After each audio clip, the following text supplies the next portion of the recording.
Eat like a king who's on a budget. 3 tasty options, fries, drink, and nuggets. All for $5. Wait, that can't be right. Just confirm that that's the real price. BK, have it your way. Before we get into the magnetic fields that are melting the 49ers hamstrings, we need to talk about a different kind of flame-boiled science. Look, we don't know if electrical substations cause muscle fatigue, but we do know that hunger causes bad takes. And the only cure for a leather-brained hunger is the all-new Ultimate Steakhouse Whopper at Burger King. We're talking 100% flame-grilled beef stacked with golden onion rings, crispy bacon, sauteed mushrooms, and melty Swiss cheese, baby. All topped with that creamy peppercorn aioli. And it's basically masterclass in having it your way. Whether you're fuel loading for a snow game or just trying to survive the coaching carousel, grab the $4.99 double cheeseburger meal and stay sharp. Head to Burger King or, hear me out, download the Burger King app to rule your lunch break. Burger King, you rule. Appreciate the sponsorship, Burger King. And welcome back, ladies and gentlemen, to Leatherbrainz, the only show that watches the film so you don't have to. And occasionally, we do question the laws of physics while we're at it. Today is Monday, January 26th, and the road to Santa Clara is officially paved. We've got a Super Bowl matchup that feels like a glitch in the Matrix. In one corner, you have the New England Patriots, who just won a Snow Bowl in Denver that was so white out, I'm pretty sure the refs were just guessing where the ball was. And in the other, the Seattle Seahawks, led by, and I cannot believe I'm going to say this out loud, Sam Darnold. The man the Jets threw away, the Panthers forgot, and the man the Vikings let walk in free agency just became the first quarterback from the legendary 2018 quarterback class to lead his team to a Super Bowl. I am so sorry, Josh Allen. Better luck next time, Lamar. Sam Darnold, first quarterback to make it. So also say, before we get into the X's and O's of Championship Sunday, we have to talk about the X-Files. We've been telling you for a couple weeks now about this electrical substation sitting next to the 49ers practice facility. Well, the tinfoil hats are coming off because Christian McCaffrey and quote-unquote a good number of Niners players are reportedly voicing concerns that the facility is literally melting their muscles. When John Lynch has to go on record asking for credible studies on low-frequency emissions and tendon damage, you know that the vibes in Santa Clara are officially compromised. And speaking of compromise, the NFL Pro Bowl today, the league announced that Browns rookie Shedeur Sanders is officially a Pro Bowler. Now, I want to give you guys some stats here. He had 7 touchdowns and 10 interceptions, and he is ranked 59th in passer rating out of 60 quarterbacks in the league. But hey, he's a Sanders, and the Pro Bowl ratings are in a free fall deeper than Josh Rosen's career arc, so why not, right? Let's bring him in. We got a coaching carousel spinning around out of control. Mike McCarthy heads to the Steel City, and Robert Saleh is taking over the Music City. We also have Phillip Rivers. He's just teasing the Bills a little bit. And Sean Payton is probably still screaming at a ref in a snowbank somewhere in Colorado. We're going to cover all of this today. And I said we because I am not alone. I am joined today by producer Scotty Del Rey and Alan Casanova Castro. Gentlemen, how are we doing? I am so excited to have you guys here on the show today. Yo, talking football. We had a snow game, guys. It was so fun. So fun. It was terrible football, but it was fun. I was gonna say it was horrible football. I was gonna say those like the two worst teams you could put in snow. Like, let's take just awful offenses for the moment and just put them in a snow globe and see how good they are. That's essentially exactly what it was, and we're going to be covering that, guys. But before we cover the AFC and the NFC Championship, I want to give a little bit of recap about this 49ers conspiracy theory that's being talked about more and more in the NFL space. We covered this, 2 or 3 weeks ago, and we talked about how there is essentially, and I'll just kind of give the recap here, the 49ers practice facility is close to an electrical substation, and there are some that are theorizing that this is the reason why the 49ers have been more injury prone over the last few years, which is something to do with the substation in conjunction with like muscle fatigue and breakdown, and that's why the 49ers have been so injury prone, is the argument that is floating around. There are new reports out there that Christian McCaffrey has been one of the 49ers players to voice his concerns about this, and Christian McCaffrey's trainer even reached out to Dr. Jack Kruse about this last year. So this was news that had kind of started circulating this year, but according to this report, Christian McCaffrey actually reached out about it last year. And as I mentioned earlier in the show, alongside with a good number of other 49ers players who we don't have the names of. So The 49ers have even acknowledged that this theory is being floated around in the NFL circles, and they're asking experts for any credible studies that link low-frequency electrical emissions with soft tissue/tendon damage. So, is it real? I mean, this is something that if the 49ers are starting to ask for, I don't know how many studies are even out there about electrical emissions in conjunction with soft tissue damage. I imagine there's probably not a lot of those. But are we drinking the Kool-Aid, gentlemen? Yes, obviously. Has anybody put it into Chat GPT yet? Like, that's pretty much how I get all my stuff answered today anyways. I just like ask a machine to tell me if it's real or not, and then it spits it out. They should start there and then figure it out. Did you ask Chat GPT about this? Because I haven't yet. I think the question of big machine. That's the question, because there's some bias there. Yeah, it's sentient. It's gonna know that it's got to protect itself. That's true. Yeah, you can't talk shit on electricity, because then what's it gonna do? That's true. I think I saw some people on Twitter arguing about this because they were like, "Oh, it's just the 49ers trying to cope with all their injuries and McCaffrey and yada yada." And I was like, "Yeah, but McCaffrey has started his career in Carolina and was pretty much playing all the time." And he has some injuries. Did he miss an entire season? Like right before he got traded? His first 3 years, he didn't miss a snap. Well, yeah, but he was younger. Yeah, I get that. But I'm saying so is it either, so they're correlated facts, not causation facts is what I think we're looking at. Like, I'm not even sure. Here's the thing. I feel like I'm open-minded to this possibility. No, you're not. I am open-minded to this possibility. But I think that we're all a little too far, because I haven't seen anyone actually credibly say that the 49ers are more injury-ridden than other franchises. Because I know, like, if you look at the last, 8 years, it really feels that way. But does it just feel that way, or is it true? And then, moreover, they've been next to this electrical place for, like, 4 decades. So are they just now starting to get more injury-ridden, or has this been a problem that has just been ignored? It's like erosion. Like all of my lifetime. It's like erosion. It takes time, Matt. Come on, you need to. Yeah, but an NFL career lasts like 6 years. So you'd think that if this was such a significant, everybody knows that. If this is such a significant problem, we would have heard about it before right now. Well, right? But they've been hurt, and we talked about this, and we have a group chat offline. And we talked about this, and I looked up the median age for the 49ers because I was like, is it age? Is it this electrical plant? And I don't think you can use median age as like a justifiable reason because, well, the median age of the 49ers, they are ranked the 12th oldest team in the NFL. This year. But you're talking about a tiny subset. Sure, they've been next to this power plant for 40 years. Okay, so like any team can have... No, they moved. When did they move to Santa Clara? It was 1988 when they built this. I think they were there for 2 years, if I remember right. They were, because I looked this up today. They built their facility in like 1986, and I think this power plant was built in 1988. But they've both been there for 40 years, or almost 40 years. So it's like this should have been a problem a long time ago, until it's just like, oh, now, they're getting injured and they're losing because of it in the playoffs, so it must be fucking electromagnetism. It can't be the strength trainer in the building. Obviously. It's not even just the playoffs, because the 49ers have always been in, like, I don't want to say always because I don't know the statistical data to make this argument, but over the last couple of years, the 49ers have been one of the more injury-prone teams in the NFL. I think that's fair to say. I think we can all agree on that. So I don't know about the past. Do we actually know? I don't mean to be questioning everything right now, but do we even know if that's true? Because we know that they have had significant injuries, but were they just to significant stars, or were they actually higher in quantity? Like, is it just people like George Kittle and CMC getting injured? So we say, wow, if they weren't so injured, they would be competing. Or do they actually have more people injured than any other team?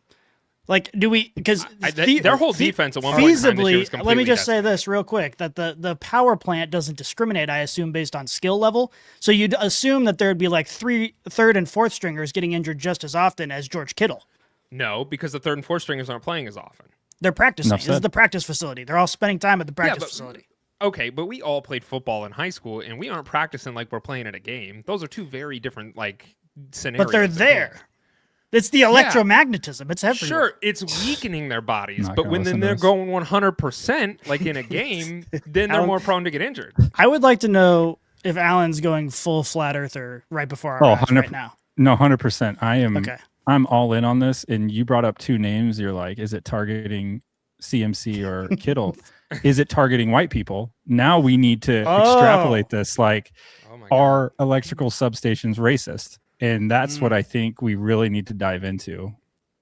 You know, if I'm going to be spending my time on anything, is probably that. That's a good Without point. any further investigation, where do you think where are we drawing the line in the sand? I think they're hurting Are the they ligaments racist? of white males. That's my. Gonna Well, be Fred my Warner's hypothesis. Yeah, what about Fred Warner? African, and he's hurt, and he's by the substation. We're off the too. rails. I don't think he's African. I think he's American. Well, he's I would just like to African in focus skin on that tone. for a second. Okay. Is Fred Warner African? Well, my god. Okay. No, we gotta get back to the white people San are the subject Francisco of this right now. 49ers linebacker Fred Warner has African American heritage. Yeah, if I pull up my ancestry DNA, it also I didn't say he tells- was. I didn't say he was from Africa. Okay, your exact words were he's African. So how are we supposed to interpret that? Okay, African American. All right, Okay, ChatGPT all right. didn't list the 49ers as the most injured team, so I already think it's trying to cover its tracks. Okay. Yeah, smart. that's you big can't trust machine. that. It's Yeah. machines. That's big. So I don't know. I don't know where we're gonna net out. Like, we're gonna figure this out. Like, the government will distract us with the real answers later, like they did with the aliens. Like, Yeah. 30 years from now, they'll be like, "Yeah, you guys are right about those electrical substations." Like, they'll just float that out there somewhere. Sorry, yeah, and like, Whoops, you're right about that. and the 49ers will have moved to a new location by then, and none of it Yeah. matters. And then there'll we'll be just like, subtext. Also, they're super racist. yeah. Towards specifically white people. Okay, so that kind of brings everybody up to speed on the 49ers electrical substation update. So You're welcome. You're welcome, yeah, everyone, for that. You're news only going to reporting. find that here at Leatherbrainz. Cutting Let's edge. pivot over and talk about the Pro Bowl, because there was some news today that has NFL media talking heads, everybody that is in the NFL space is going absolutely crazy because the Browns quarterback Shedeur Sanders has officially been named to the Pro Bowl as an injury replacement, an injury backup replacement for the AFC quarterbacks. And this was in large part due to Drake May now heading to the Super Bowl, which kind of freed up a spot. Now, I kind of touched on this earlier. Shedeur Sanders' stats this season, 7 touchdowns, 10 interceptions in Pretty 8 good. games played, Wow. 68.1 passer rating, which is ranked 59th out of 60 quarterbacks in the rating of Not the last. passer rating. Yeah, well, that's true. I don't know who the last But he's not last. He's not last. Shedeur is the first Browns quarterback to make the Pro Bowl since 2008, and that quarterback was Derek Anderson. So I'm going to ask this The question. legend. Yeah, Yeah. the legend. Is Shedeur Sanders better than Deion Sanders? Because Deion didn't make his first Pro Bowl until his 3rd season, and Shedeur did it as a rookie. So They did it in only 8 it's games. In 8 games, which Pretty is impressive. another great point. That's incredible. Yeah, pretty The thing that impressive. stood out to me was all of the quarterbacks that Stefanski had, and this is his one Pro Bowl quarterback with Shedeur Sanders. That's the best. That's the best. Good for Stefanski. Just developing Well, QBs he's so not even quickly. there anymore. So Yeah, but he developed them, obviously. Yeah, it's his legacy. Can, Yeah. can- Don't tell Obviously, Falcons fans that. he's a whisperer. I think the underlying reason that I have come up with is, and I think most NFL fans who aren't just pro Shedeur Sanders, it's because the Pro Bowl is a freaking joke. Like, that's what the Pro Bowl is. The Pro Bowl. What's Wow. crazy? Here's the thing: the AFC, Shedeur Sanders might be, one of the top 3 quarterbacks in the AFC. Because I don't know if you watched the AFC this year, it was embarrassing. It was terrible. True. It was You terrible can't the tell whole me time. Shedeur is a top 3 AFC. Well, you quarterback. could put There's- Patrick Mahomes above him, but he's got a torn ACL, so you got to Yeah. jump straight to Shedeur. Yeah, it goes Mahomes Shedeur. I was gonna say after that first ridiculous. Broncos drive, I was getting ready to call Bo Nix a system quarterback. So Yeah. So the Pro Bowl views over the last 5 years, that in 2020 it was the last normal game, was 8 million views. In 2021, back in COVID, it was 1.8 million views, which was a drastic decline, and they played virtual Madden players. And they did. It was a virtual Pro Bowl, and crazy they time. played Madden. We forgive and forget. Yeah. In 2022, it jumped back up to 6.7 million, which was still not close to the 8 million that they had in 2020. And that was the last year of players playing in pads. In 2023, they started the flag football, which then dropped to 6.3 million.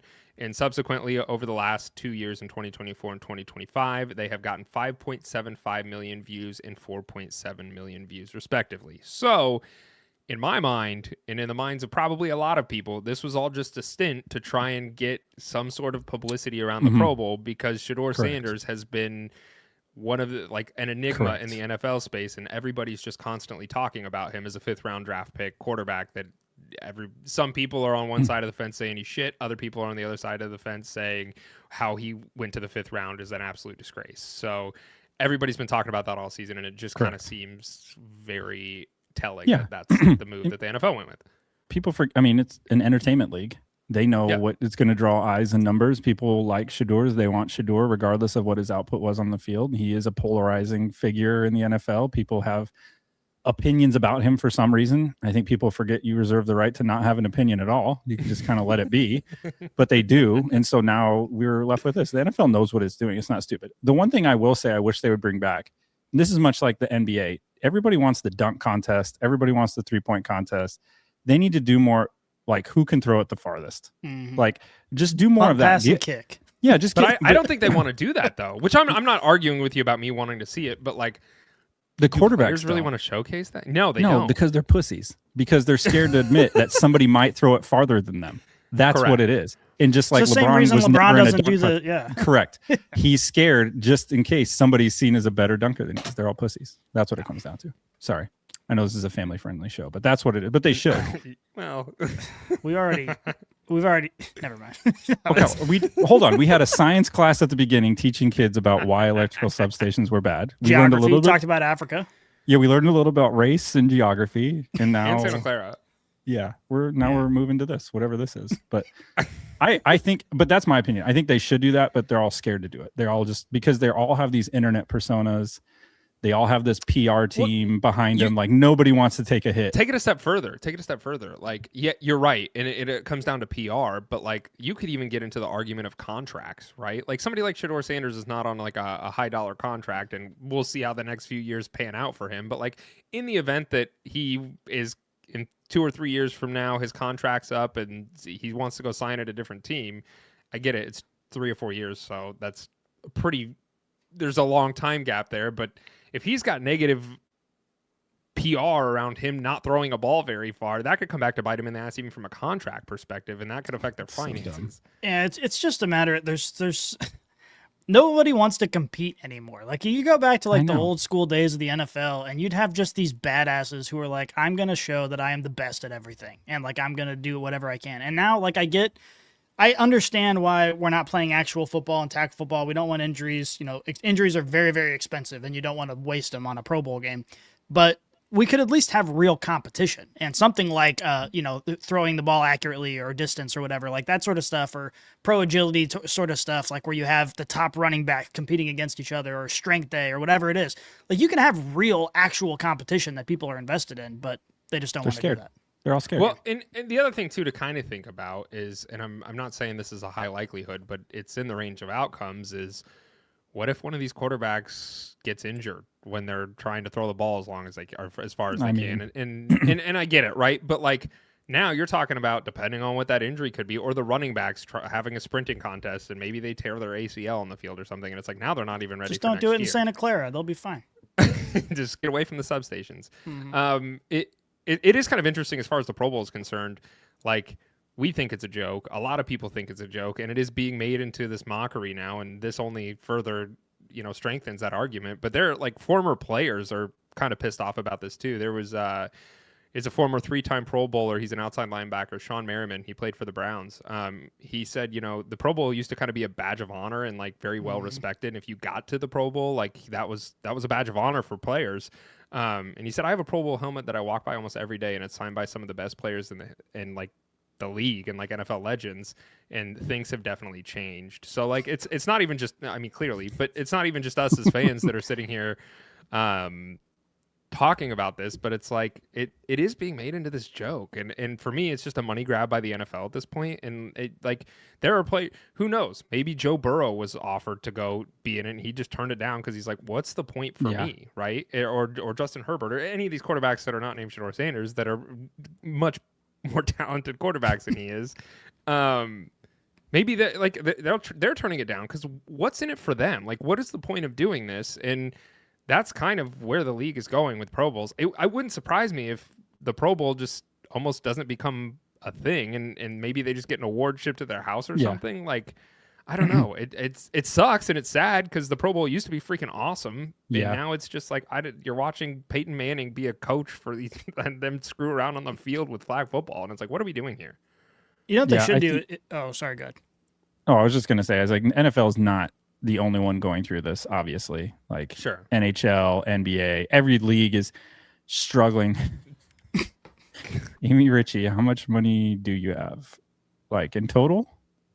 I don't know how much money I have. I know how many pounds of money I have. Mm-hmm. That's the only way I look at my money. Ask us how many pounds of money we have. Amy Ritchie, we can give you that answer. For the question. No, I'm just saying, like, they're obviously they're grasping at straws. Like, people aren't interested in this anymore. These events were fun when you didn't have access to the athletes like you do now. There's just so many ways to get access to the athletes. You have your whatever the shows before the season, you have the in-season stuff. They're on Instagram. They have podcasts. Like, you get full access. You don't, but before it was like unheard of to see them without their helmets on. Like, nobody knew. Like, people were unsure of the size of Peyton Manning's forehead until Pro Bowls, and now they're aware. And he also had a noodle arm, but he probably would have participated in the who can throw it the farthest. I don't know. It's just ridiculous. I'm really glad you brought that up as a point, because I think you're right. Like, you now have the Hard Knocks in season, Hard Knocks before season. These players are going on podcasts and building their own platforms and all those other things. So you do get access to them at a different level. The other thing for me, for as far as Pro Bowl is concerned, is like, it was so cool to see like the best of the best go up against each other and like actually maybe not play at 100%, but like at one point in time they were playing hard and like trying to win the game, and now it's like it even when they were in helmets and pads, like, it became a joke because nobody wanted to hurt each other, nobody wanted to get hurt, which is understandable, right? Like, you don't want to screw yourself over in your career end in a Pro Bowl when you have a couple years left in the tank. So. Yeah, I mean, I'll also say I think the Pro Bowls, the days of Pro Bowl being a real thing are very much in the past. Yeah, I think if you're going to make the Pro Bowl cool again, you have to have the athletes compete in things that they're not good at. Like, I think it would be actually like pretty Rocket fun League? to do that. Exactly. Like doing like streaming stuff like that, or chess, or like whatever it is, and watch them all play each other and do like actual competitions and just these random like games or skills. I think that'd be very funny. I would probably tune into that more if like I was watching like Jamar Chase have to play Rocket League against play like Fred Apex Warner. Legends or whatever. Yeah, like, like throw, because they don't want to get hurt. Oh, Amy Ritchie has another question. How many? You didn't spell it right. I don't know. How many puons? I have like 7 puons. At least. Yeah, I could go check upstairs under and the look. couch. I'd have like to count 6. my puons. Yeah. All right. Let's talk about coaches. Enough about the Pro Bowl, because let's do it. Mike McCarthy. He was announced on Saturday, that Mike McCarthy will replace Mike Tomlin as the Steelers' new head coach. We'll start with this. Do the Steelers have a Mike fetish? Who doesn't? Who doesn't? Are they in for Mike? McCarthy, he is a Pittsburgh native, but I don't know. This one to me is really, really interesting. I think the Steelers, and I think, Scotty, you may have mentioned this when we talked about the vacancy. The Steelers have to be a pretty appealing place for a head coach to go because of just how long they hold. Like, in the last, 90 years, they've had like 3 head coaches. So if they keep that track record up, it's a great place to go, because no matter what, your job security is certainly intact. How do we feel about the Mike McCarthy to Steelers? Like, are we indifferent? Do we have opinions on this? It's kind of it's an interesting one. I think interesting is about as big of a word as I would use. Like I didn't say exciting. Yeah, no, I agree, and I agree with that word choice. Like interesting is the way to go versus something like exciting or I don't know, some other synonym, because it feels like the Steelers are just going to kind of continue to be like it just sort of is. Mike Tomlin isn't a great, or Mike McCarthy. I don't think he's going to be a great coach. I just think he's going to be the coach. Like it just sort of is. The situation is what it is, and then it won't be eventually, probably 30 years from now. That's my analysis. Amy Ritchie says Steelers coaches sucks. Amy I Ritchie, agree. I love the fact that you're here. I love the fact that you're leaving questions. We just got to work on the spelling. We got to figure this out. Yeah, I don't know. yeah. Is sucks. I was just We'll using get there. voice We'll to get there. chat. Voice, it's good. voice text. My probably thoughts driving. on this are the Steelers just traded a coach that their claim to fame is winning a Super Bowl in 2011 over the coach they just fired. That's literally what they did. So the last time both of those coaches were in a Super Bowl was in 2011, and they just traded one for the other. That was it. That's basically what they did. Yeah. Well, I mean, they could have went and got Harbaugh, and they could have done a little coach swap, and the Ravens could have got Tomlin, and it just seems like a nothing burger. They just this they is got being the same floated thing. I think they got worse, but I think they got worse too. I think I would rather have Tomlin than Mike McCarthy. But that's the point. That's the point that I've been making all season long, and probably going back into last year. If you've been a long time listener, I've been saying nothing against Mike Tomlin, but they got to get rid of him so they can suck for a while, because they've been stuck in this cycle of mediocrity where they're not getting good draft picks. They don't have a lot of draft capital to make things happen, and then next thing you know they're barely a playoff team and they get bounced in the first round, and that's just where they've been for years and years. So I think Steelers fans are saying, yeah, I hope Mike McCarthy comes in and wins us the Super Bowl, but if not, I hope he wins like 3 games over the next 2 seasons. I don't, and everything's going to be dependent on schedule and what they decide to do with their roster, et cetera, et cetera. But I also don't think Mike McCarthy is a bad coach. And so, in my mind, you could almost keep the same freaking trajectory that Mike Tomlin had, where it's like you're an 8-9 team, you sneak your way into the playoffs, and then you inevitably are a first-round bump. And it's like that's kind of where I could see. If you went and hired some dipshit off the street, like somebody who clearly wasn't a good head coach. Daniel, yeah. Well, see, I don't even agree with that. He's a not a Mike. leader of men. He is a Mike.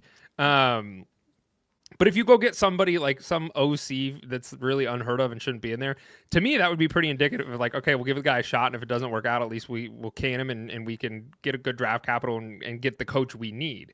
Getting Mike McCarthy almost is like, you just feel like you're going to be on the same trajectory as a Steelers fan, is my impression as someone who isn't a Steelers fan. That's kind of what I see. And the other thing that I've seen floated around as far as this Mike McCarthy hiring, Amy Ritchie asked, what is our favorite football team?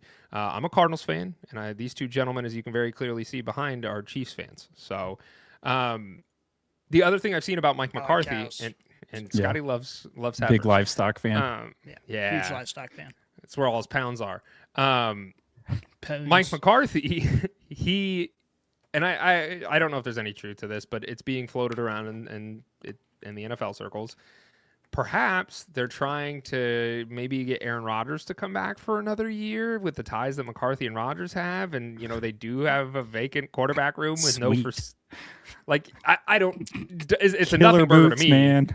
But I had to share it because it is being talked. Yeah, I don't. This is just a big nothing sandwich in Pittsburgh. If I'm a Pittsburgh fan, I'm just so frustrated because we didn't even nothing happened. It's just like our coach is white and fat now. That's literally all you did. Like it's the same thing. He's just white and fat. That's it. Yeah, our coach is just a little bit more susceptible to a targeted attack from a power station, and that's the only big True. change. That's not. Yeah, we're not talking about that.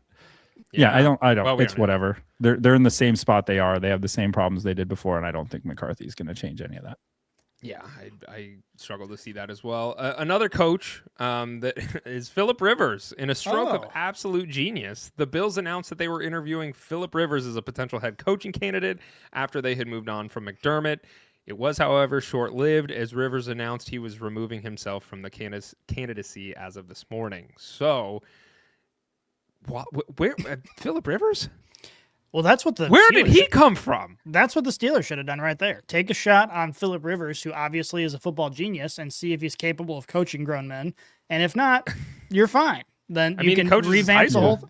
That's what I'm saying. You go from high school, the wide receivers coach at Kansas City went from coaching high school football wide receivers to NFL wide receivers, and then we promptly suck at having wide receivers. So, there's sometimes a good okay.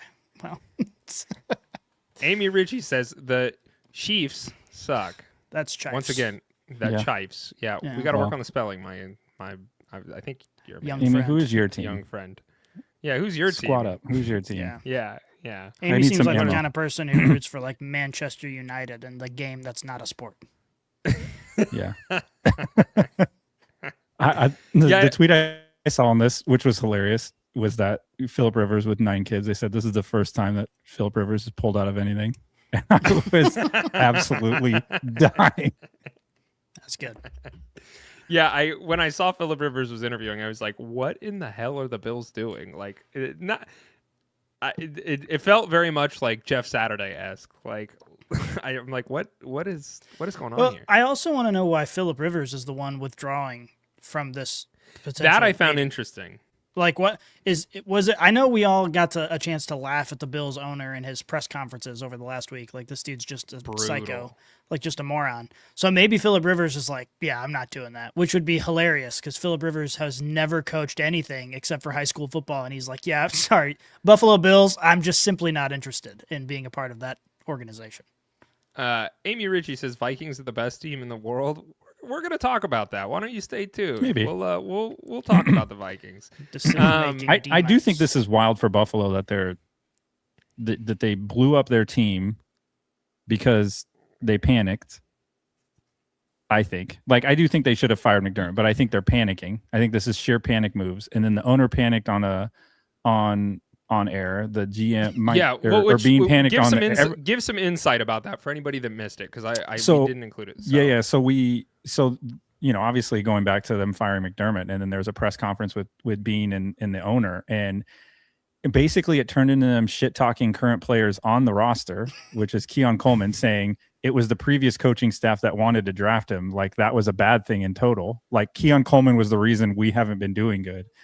And they're totally like bastardizing the point that is they just failed to draft correctly overall for a long period of time. It wasn't just Keon Coleman. Oh, by the way, Keon Coleman's still there. Now you have to go look him in his eyes and be like, sorry about talking shit about you, and convince him to still give his all to that team. And now they're struggling to get head coaches. I think the way they handled the exit of McDermott, I wouldn't want to go coach there either. Like, I don't care if I get Josh Allen. Like, there's very obviously something totally wrong with how this organization is ran. And honestly, like, as much as it pains me to say, like, Josh Allen probably was holding it together.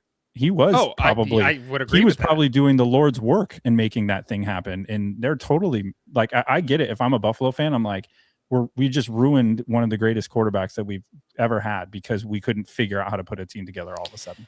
Well, I don't think they need to be total doom and gloom. Like, I still think as a Buffalo fan, I'm going to say the same thing I've always said. If you've got Josh Allen, you're going to be in the mix. And so, yes, obviously all this sucks and the way that the season ended sucks. But I think getting rid of McDermott was inevitable unless you made a Super Bowl, because you've been talking about doing it for like 5 straight seasons now. And you still have Josh Allen, and you have an opportunity now. By the way, I have a friend who's a Bills fan. I talked with him a lot about this. He's, of course, ready to jump off a building, or the Bellevue Bridge, as we like to say. But Good place. We have to remember that this Bills team went from Josh Allen throwing 75 picks a game and kind of sucking to Josh Allen becoming a much better quarterback. And then they went from relying on Josh Allen in order to compete in any game to now they're a balanced team with a solid run game. And their offense is a little bit less explosive, but it's just better overall. Like, every year they've gotten better and better and better and better. And yes, this was a good opportunity to not have to play Joe Burrow or Patrick Mahomes. And this was a good chance for the Bills to make the Super Bowl. And that didn't happen. But overall, you have to like where the Bills have gone as Josh Allen's career has progressed. And just because they're making a switch at coach doesn't mean they won't have an opportunity to add some weapons on the offensive side, get a little bit better, and make that extra push. I'm still relatively optimistic if I'm a Buffalo Bills fan. I mean, I think you have to be, because of what you just stated. Is you have Josh Allen, and Josh Allen is arguably one of the best quarterbacks in the NFL. I mean, I don't even that might not even be an argument. There's a very small handful of people that would say, or a very select group of quarterbacks. One of them might be on this podcast. Yeah, maybe. you have Josh Allen, right? You have a franchise quarterback that is one of the best to ever play the game. So you're always going to be in that. But I think to Allen's credit, like that press conference was an absolute dumpster fire. And it really showcased the disarray. There were clips that came out of Brandon Beane, who was the GM, and the owner, whose name currently escapes me for the Bills, was like, that wasn't Beane's call. That was the head coaching call. And then there are clips that surfaced of Beane being like, yeah, that's going to help us get Keon Coleman. And so like he clearly was bought into the fact that Keon Coleman was going to be like their guy. So it's all just like, it's a clown show. And then there are also rumors that surfaced that they didn't even tell Josh Allen they were moving on from him. And it's like, you should probably, like, this is your franchise quarterback. This is a guy who has been bought into what you have been selling. He's been drinking the Bills Kool-Aid. You should probably have a conversation with him before you're going to move on from your head coach. They didn't do that. They were saying Josh Allen's crying in the locker room after they lost, and they were just like slandering all their players. Dude, it's got to make it way less appealing. Dude, this Bills team, it blows my mind. I just read the room. This is not the year to be looking for head coaches. This isn't the year. You're just like totally waiting for the wrong time. You are. Beaner Wiener. He's back. Welcome back, brother. He says, what's up, bros? F this snow. Sam Darnold is packing a monster hog. We're going to talk about that monster hog that he's packing, so stay tuned. Specifically the hog, not even the game. We're just going to talk about We're talking about what he's packing. Yeah. Okay. Yeah. It is also worth, while we're talking about the Bills, it is also worth mentioning that there are rumors that were circulating that Bill Belichick wanted the job and was very interested. But the Bills reportedly, there was a leak that came out today that they have zero interest in Bill Belichick. Can't say I blame him there. And I don't know. That would be the greatest villain arc ever, to come back to Buffalo and try to deny New England. But what if they hired Bill Belichick and he continued his trend with North Carolina in Buffalo? The problem. And he comes in and just sabotages the Buffalo Bills. And that would be hilarious. Best. Also, you can write a book about that. How to Destroy the Buffalo Bills Over the Course of 3 Decades by Bill Belichick. Dude, and this is all happening while Drake May in New England goes to the Super Bowl. So like crazy.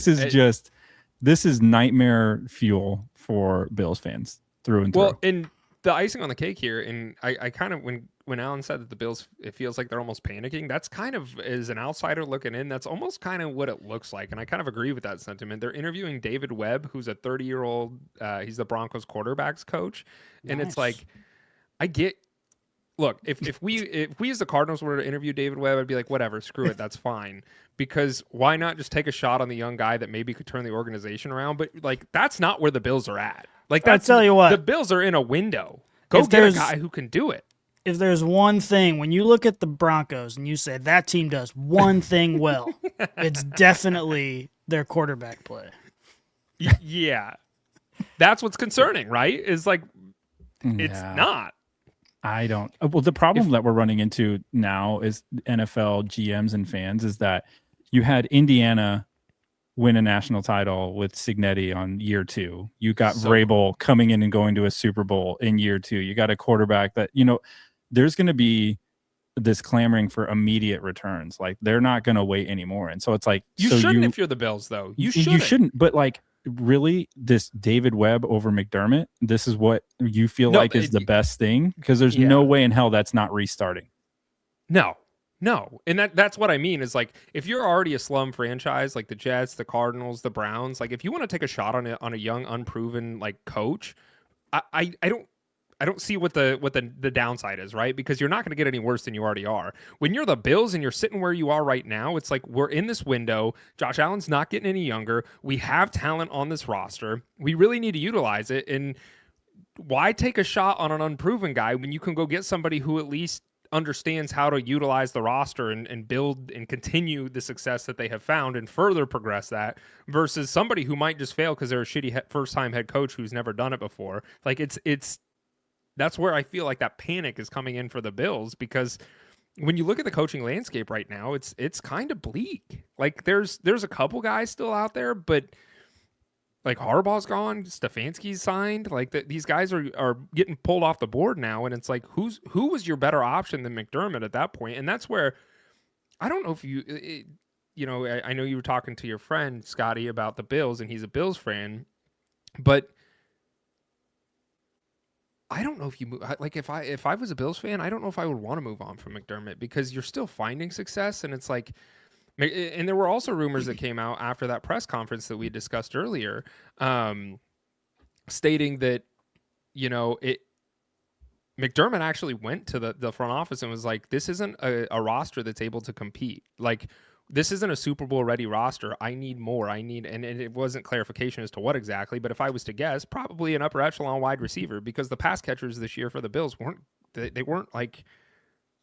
upper echelon guys. They were just guys, and that's part of the problem. So if that's true, and McDermott's going there saying, "Hey, we're close, but I need just a couple more guys," and they're like, "No, you have the roster to do it. Go do it." Well, I don't want to sit here. I understand that McDermott has been talked about for years now on the hot seat, but I don't know if it was the right move to move on from him, especially with the coaching candidacies that are currently being floated around right now. The second part of that sentence is really the important part, because I would argue that it was time to get rid of McDermott. I think you could make an argument that it was time last year, but this year, it doesn't seem like the candidates that are available are of enough quality to justify it. So if you're going to make an argument to keep him around, it'd be like, keep him around for one more year, give him one more shot, and see if we can get some more candidates in the door that aren't, this 30-year-old no-name guy.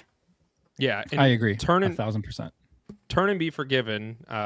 Left a comment on here and said they could wait and try for Kubiak. I think they probably will. I mean, I think they're not going to make a decision. I think Kubiak is one of the ones who's still around that would be interesting and they would be interested in. So yeah, I could certainly see that. I like that comment. I like the thought process because I think that's a viable, at least, thought as far as what they could do. Yeah. But also the problem that kind of the Bills shot themselves in the foot with is they couldn't fire McDermott because they were still in contention at the time when all these head coaches started like interviewing and going through the process, and they're probably salivating at the mouth to maybe get a Stefanski or Harbaugh, but they were too little too late because they're still in the playoffs and they can't just be like, well, we're going to go play on Sunday, but we're going to fire Sean McDermott. Again, this is all exacerbated by the fact that the playoffs had no big name quarterbacks. It was in front of them. They could have done it. They didn't do it. Sure. And, New England's doing it. New England's doing it with, Vrabel coming back. And by the way, with Diggs and Hollins as their wide receivers that the Bills previously had, not at the same time, but had them as well. And it's like, this is just adding fuel to this fire now. Like, this is just accelerating every decision they're making in their mind because they're like, holy shit, like, we got to figure something out now. Because it's just not going to get any easier. It's just not. It's going to continue to get tougher and tougher for them now from here on. Okay, so looking at our crystal balls here into the future, do you see the Bills being better or worse next year? And I know that's a very gray area. What was their record? I think they lost 3 games. I think they were worse. 14 and the ceiling is just too high to bet on better with a new head coach coming in, and we don't know what new talent is going to be on the roster. I mean, if you tell me over the offseason they sign a couple big name guys or one big game guy and a couple good ones, like maybe, but as of right now, you have to say worse. I don't think there's a good argument for better. No, I agree with that. I think they will be worse. Being a wiener, Bills are interviewing Jimmy Duggan, former coach of the Rockford Peaches. Shefty. Yeah, they're all over the place. Great movie. One more great movie. One more coach to talk about here, Robert Saleh, who was one of the guys who was kind of a sought after defensive mind. News broke last Thursday that Saleh accepted a 5-year contract to lead the Titans as their new head coach. Do we like this signing for the Titans? Do we like this signing for Saleh? What are our thoughts about the head coaching decision here? I think I just expect Robert to be the defensive coordinator for the Niners in 2029. Is that what we do? You go try it out for a little bit and come back? I think that's what he comes back to home base, which will be the 49ers. I don't know. I think it could work. I think Robert was ran out of, New York previously unfairly with Rodgers and all of that. I'll be interested to see if they're committed to, building up this roster. He has a quarterback. I think that. See, that's what concerns me about this. It's because he has one? It's because he's a defensive-minded coach. And for the Titans, I would have really liked to see them go get an offensive-minded guy to try and help develop develop Cam Ward. And that's not to say that it can't get done. And if Saleh hires a good OC, okay. But yeah, like that's he what it's is gonna be.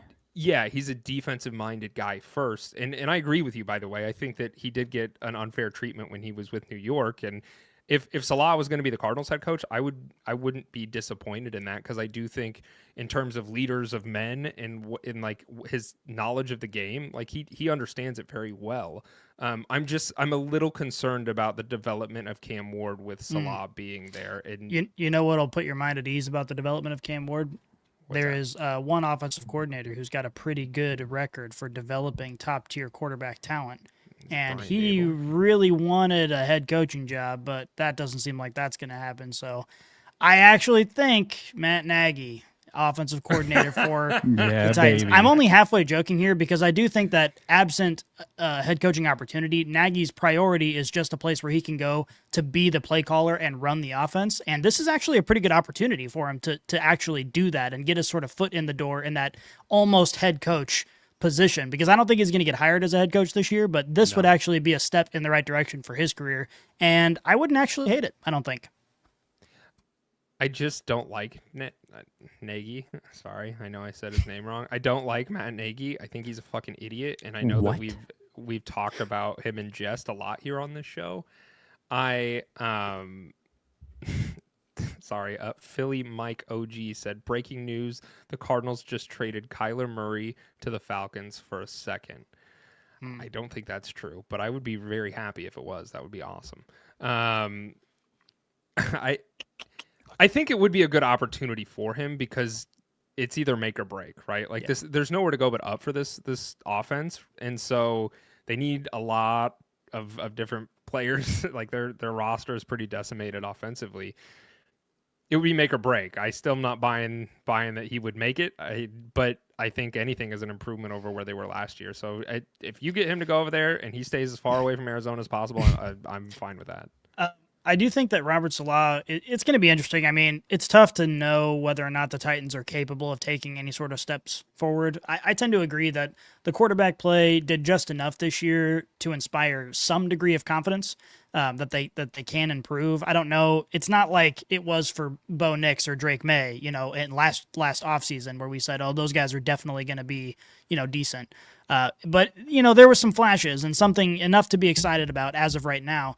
I don't know if Saleh's the guy to make that happen, but I like Saleh. I think he is a good coach. I don't know if this is the right situation. What I'm really excited for is the beef that he seems to have with Liam Cohen, and now they're going to play each other, a couple times a year, and we might see that get to grow into something, sort of Ben Johnson-esque, where we get to watch some conflict. Do we like Liam Cohen? Do you guys like Liam Cohen?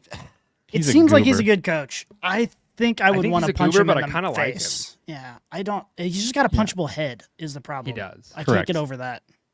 Correct. Something about him's off, Yeah, but he's a good something coach. He is a good coach. I don't think we can say. Yeah, he's got not a some good coach. dirt. He's got some dirt there. We'll dig up at some point, but Okay. for right now, All he's a right. good coach.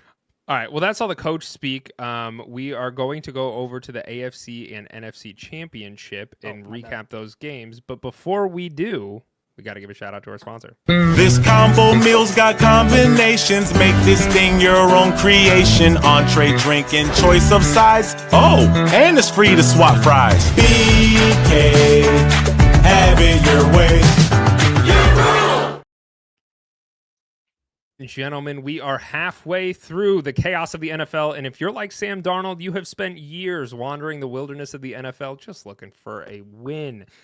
But I'm going to tell you what, you don't need to trade to Seattle for a redemption arc. All you need, ladies and gentlemen, is a Whopper on Wednesday. It's that easy. If you're a Royal Perks member, you can snag an original Whopper for just $3 and 99 cents. I don't have 99 fingers. Every single Wednesday. That's a Hall of Fame value for a Hall of Fame burger.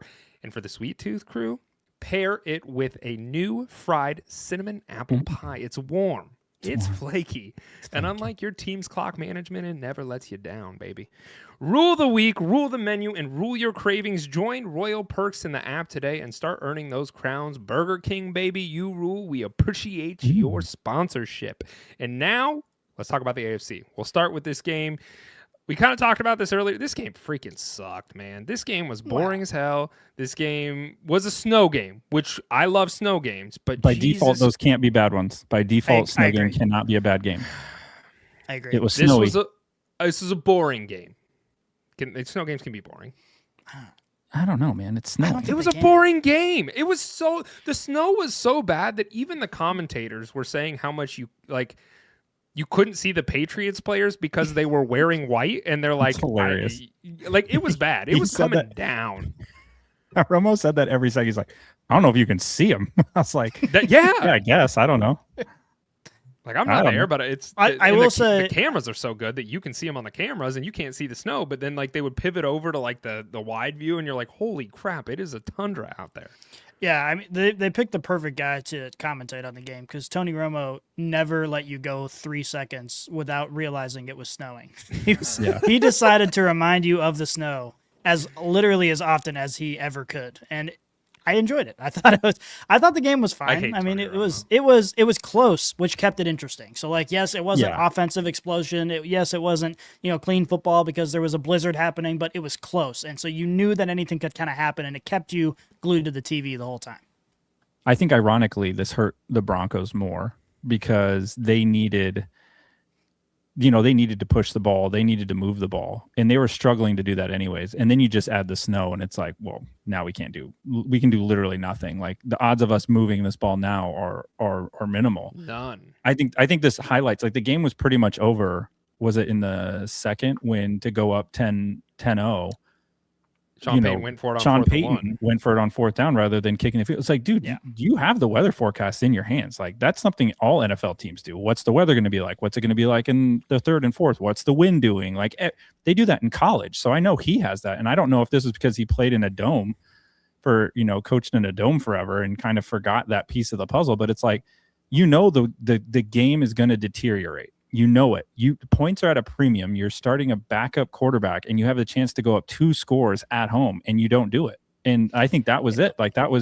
They couldn't climb out of that hole anymore. The points were they didn't sniff points even when they were about to. It gets blocked. It's hard to kick field goals. And I think, to me, if I'm a Broncos fan, it's this team. You got to look at the team in totality. Even though they didn't have Jarrett Stidham, you're never going to get a team like that again.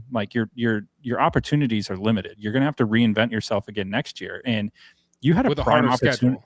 Yeah, but you had a prime opportunity to win now. And I think Sean Payton totally hosed them because I think they played their ass off compared, because New England also has a really good defense. I think, to me, the difference in this game literally was Sean Payton and his decision to do that. It's unfortunate that it comes down to that. Yeah, that little asshole deserves it, though. So good for him. He does. Yeah, he totally deserves that. I mean, I obviously don't like the Broncos being a Chiefs fan. This was a great hate watch playoffs for me, and it culminated excellently. And now I get one more hate watch game in a Super Bowl, and to pay off my good hate watching views. But to me, this was just Sean Payton. He just totally hosed his team. I think that's what it was. You mentioned Stidham. I mean, when he was pressured, he was 1 for 10 for 4 yards and 2 interceptions. And you can blame it on the defense, you can blame it on the snow, but that 4th and 1 call where, I mean, he was on the Patriots 20-yard line. He should have taken the points, and maybe we're in overtime now. And that, to me, I was like, wow, that's what we're gonna do here. I really do think that this trend of going for every 4th down all the time because some fucking ChatGPT told you it was a good idea, I do think that is going to start dwindling. I know everything in the NFL kind of ebbs and flows, and there are trends and then regressions. But at the end of the day, we have seen so many teams lose games they should have won or gone to overtime in because they didn't take the points that were in front of them. Or teams take the points off the board because there's a penalty on an extra point, and now they're a little closer and they want to go for 2. Don't take points off the board. Take points when you can take points. Defenses are getting better.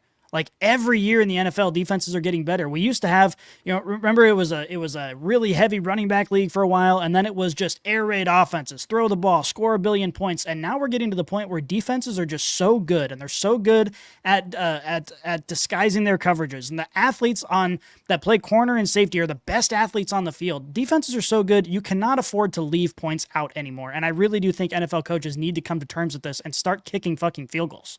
I'm not going to argue that sentiment, but I am going to maybe look at the other narrative that isn't discussed is, you say take the points, kick the field goals, but How often are we sitting here talking about them going for it on 4th down and that being like them getting it, and then that's like that? It's always hindsight's always 20/20, and it's always easy to sit there and point out and say, well, yeah, you should have taken the points. But inversely, more often than not, we don't talk about them going like any team going for it on 4th, and we do sometimes. So I don't want to say that we don't, but like there are many times when teams go for it on 4th down to either continue their drive and or score a point, and that could have been the differentiator that won them the game. And so, yeah, you can ask ChatGPT. I'm sure the NFL has a lot of other analytics involved that tell them when they should and should not go for it. To me, this one was a no-brainer to kick the field goal. But, you know, looking at the other side of the coin here, there could be valid arguments to go for it in those situations where you can get something. But it's all situational, of course. I mean, there is no one answer for everything.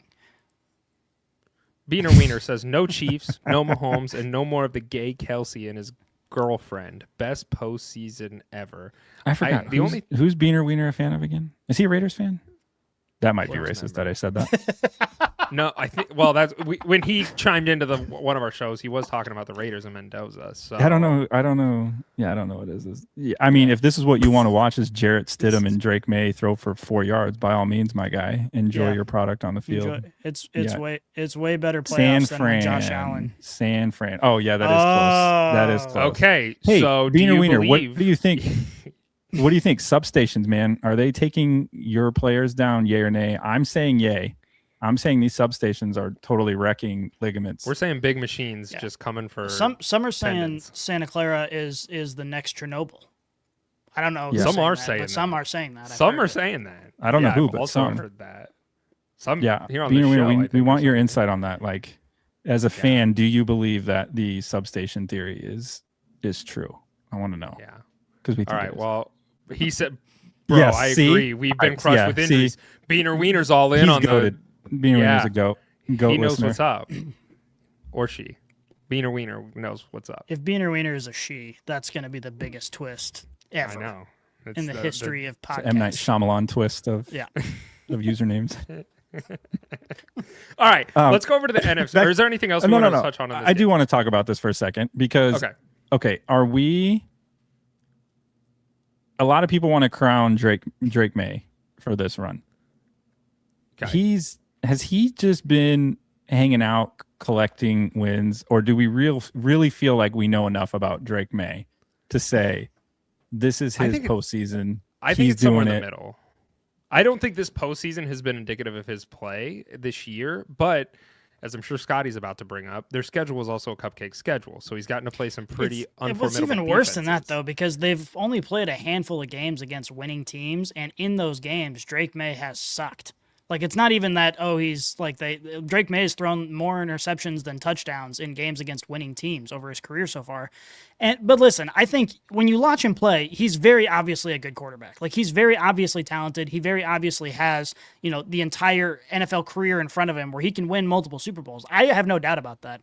The question is right now, and we're going to find out, we're not going to talk about the Super Bowl much today. We're going to save that for next week, but I think there's a real chance that we see the downside of this Patriots team once we talk about the Super Bowl. And we might see, I think there is a better than 0% chance this Super Bowl is a total and complete blowout, similar to what we saw last season.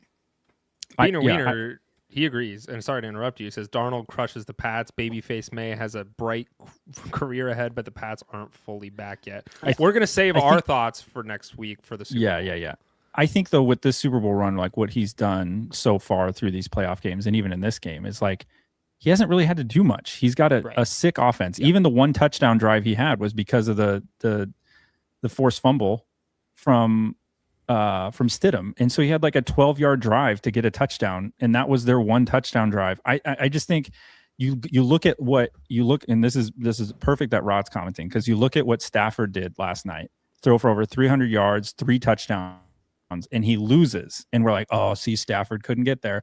But then you look at Drake May for participatory things, and this is why we say I don't think winning is a quarterback stat. Like, this is where I have a really hard time, because yes, he's talented, yes, he can be really good, but we say the same thing about Josh Allen, but then he also gets just absolutely riddled when he doesn't get there. And I think it's okay to say, yes, these guys made made the Super Bowl without going all wax poetic on like, oh shit, like this is the best quarterback, this is the next dynasty, he's the next Tom Brady, because that's certainly not the case. I think we can just call it what it was. He leaned on his defense. He's very lucky it was a snowy game, and then we move on. I do think the Patriots are under I think that dynasty, and I've been saying this on this show since before postseason even started. I think we're going to see them in the conversation as an upper echelon team for years to come. And I would expect Drake May to continue to improve. I think he had a really good season this year. I think in the postseason, he's been very underwhelming in comparison as to what he did in the regular season. But also, as I said earlier, their schedule was easy. They had an easier schedule, and you're playing real teams in the postseason for the most part. And honestly, you could make an argument that they haven't really been playing real teams even in the postseason. Yeah. You get Herbert, CJ Stroud didn't do anything, and you get Jarrett Stidham, and you're in the Super Bowl. Like, yeah. Come on. Yeah. But he was playing the Broncos defense, which is elite. But he also sucked against him. So, yeah. Pre-snow, he wasn't doing very much. Post-snow, nobody did anything. Yeah. Okay, anything else in the AFC side of things that we want to touch on? No. I do hope the Patriots win the Super Bowl, I think, because I think it would be the funnier story. I don't know. Sam Darnold's also pretty funny. No, Sam Darnold. They're both pretty funny. Sam Darnold. They are pretty funny. Well, let's talk about Sam Darnold. Let's talk about the NFC Championship. And I want to start with this. Rod28X, he did say last night was like this year's Super Bowl. That's how I felt watching this game. 100%. And I said this even last week. I said whoever wins the NFC, I'm of the belief is going to win the Super Bowl. And I still firmly believe that. But last night's game was comparison to the Patriots game was freaking awesome. That was like watching JV and then varsity.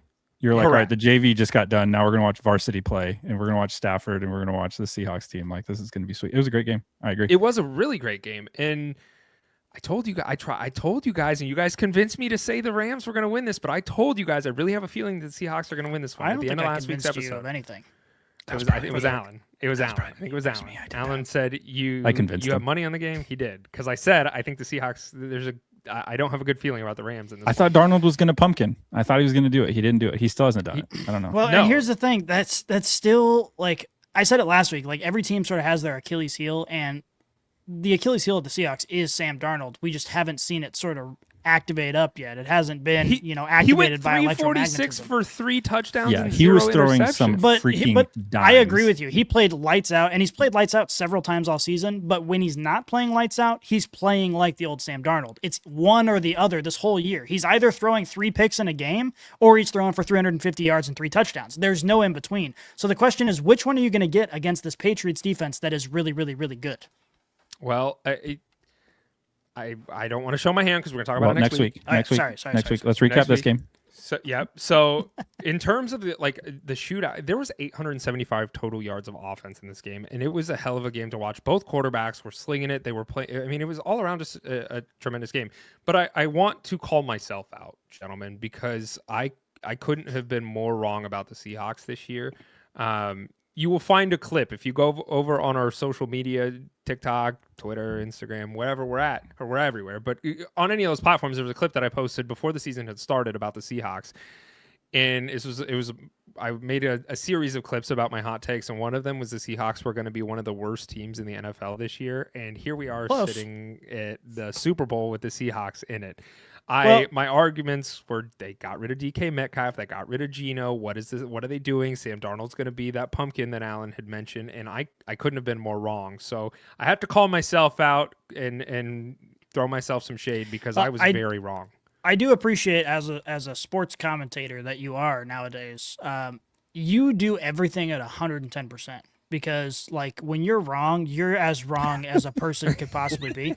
But you're also, when you're right, you're also very right. You're also like, oh yeah, the Falcons are going to go 9-8 and fire their head coach or whatever.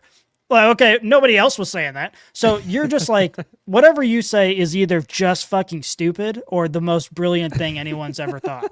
And I appreciate that about you.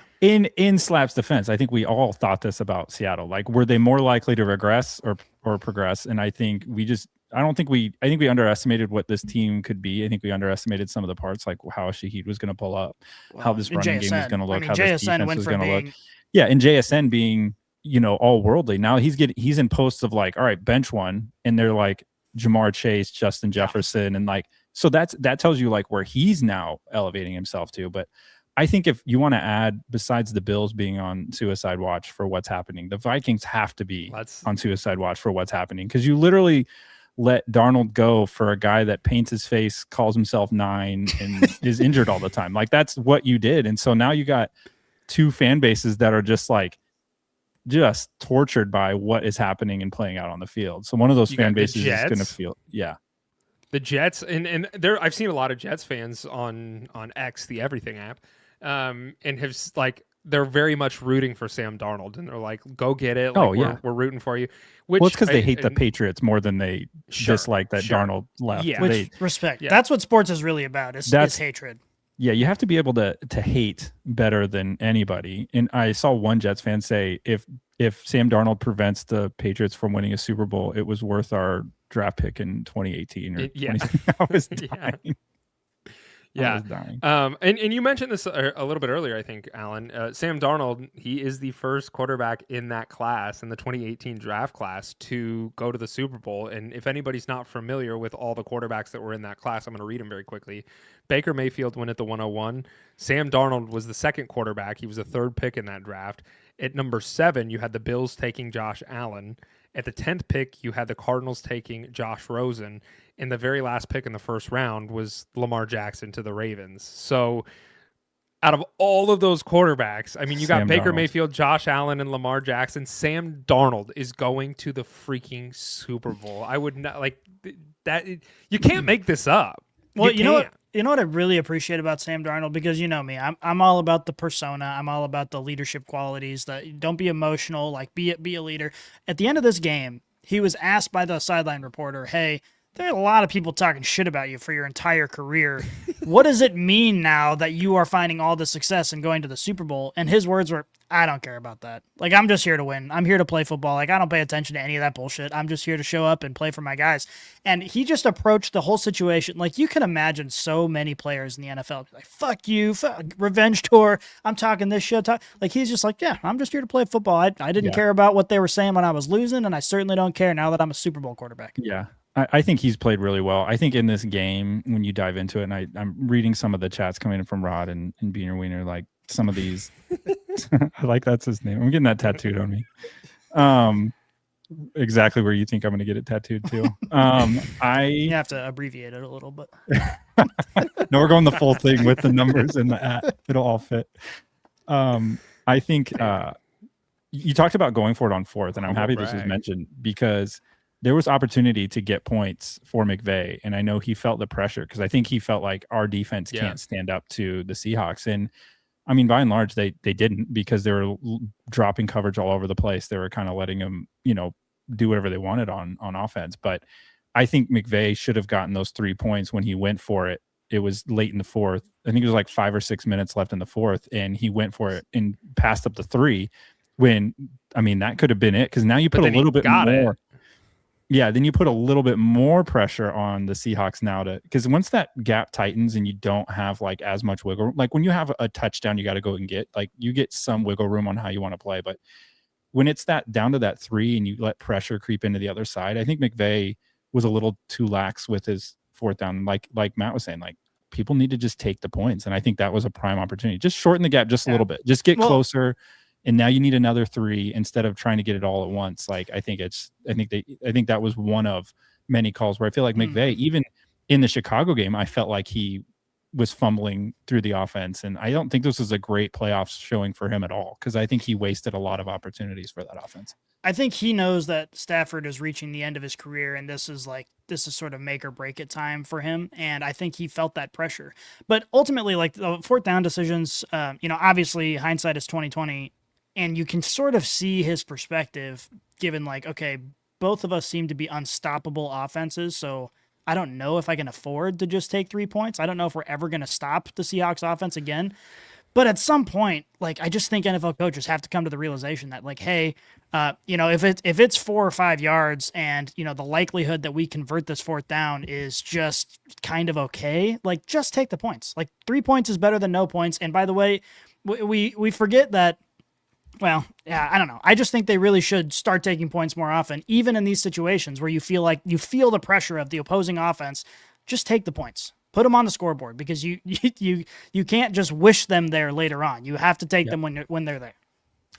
I like I know as being in the NFC West and both of these teams also being in the NFC West, it's just sad to see that all these other teams are so dominant and we're at the bottom, and I shouldn't like any of these teams.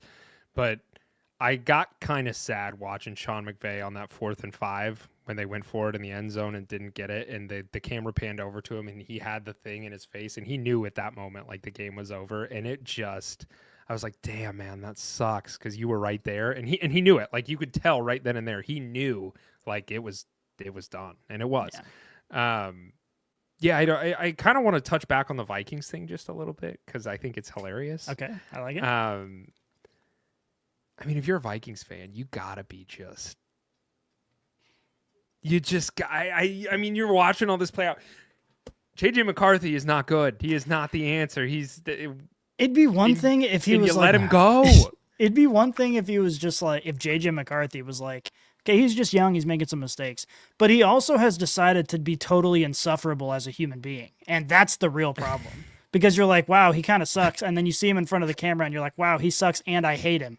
And that makes getting rid of Sam Darnold that much more painful for Vikings fans. It just, you were in the hunt last year. You went to the playoffs. You got knocked out. You had the opportunity to keep him. You let him go. And now that quarterback is freaking in the Super Bowl. Like, Vikings players have to be disgusted. And like Vikings fans also have to be equally as disgusted. And it's not even just he's in the Super Bowl, though, because he could have Drake made his way to the Super Bowl and had an easy schedule and a dominant defense. And nobody would have This guy's like twice. one of the best quarterbacks in the NFL this season. Yeah, I think that's what it is. I think Darnold is playing like a madman. But I mean, Rod, I agree with Rod. I think there was just weird play calling. There was obviously they didn't make the plays they needed to, but I think this is how the Rams have been trending over the last handful of games, where they just kind of that you see how good they could be. There's flashes of like, wow, this team could just beat the living crap out of everybody. And then there's times where you're like, oh God, like they look kind of dysfunctional, or why are they not calling this play or calling that play? And I think unfortunately I wanted to see the Rams in it. I wanted to see Stafford get one more, and we're not going to get that. Instead, we're going to get either way, we're getting a repeat, and we're getting this repeat Super Bowl of, Drake May and, or the Patriots and the Seahawks with Drake May and Sam Darnold, just like we all thought at the beginning of the season. So yeah, we had it on our bingo cards. All right, that's all the time we have. Rod28X, Beaner Wiener, we appreciate you guys as well as everybody else that's joined us. If you haven't already, hit the subscribe button. We genuinely appreciate it. I'm sorry to interrupt, but you should say too that if you're just listening on audio podcast, we appreciate you, but you miss a lot of the fun when you don't get to see. We read a lot of the comments that come on. We don't read all the comments, and they do add to the conversation. So check us out on YouTube if you haven't already. Check the video out on Spotify. Enjoy like the streamer version of the show. It's not just audio. We're way more than audio. Yeah. There's two handsome guys in here that you definitely need to see, and I'll let you guys determine which ones they are. All right. Vote below. Next week, we are going to be covering the Super Bowl preview, so we are excited to do that. Rod28X says, great show. We genuinely appreciate it, my friend. Thank you for coming back, and we'll see you next week. Let's get the hell out of here, gentlemen. I appreciate you guys. Love you guys. We are out.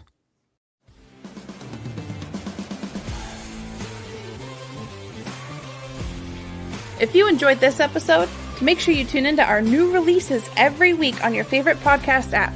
Follow us on Twitter, Instagram, and Facebook, and check out Leatherbrainz.com for all of your fantasy football needs. And remember, Brainiacs, a championship should be more than a fantasy.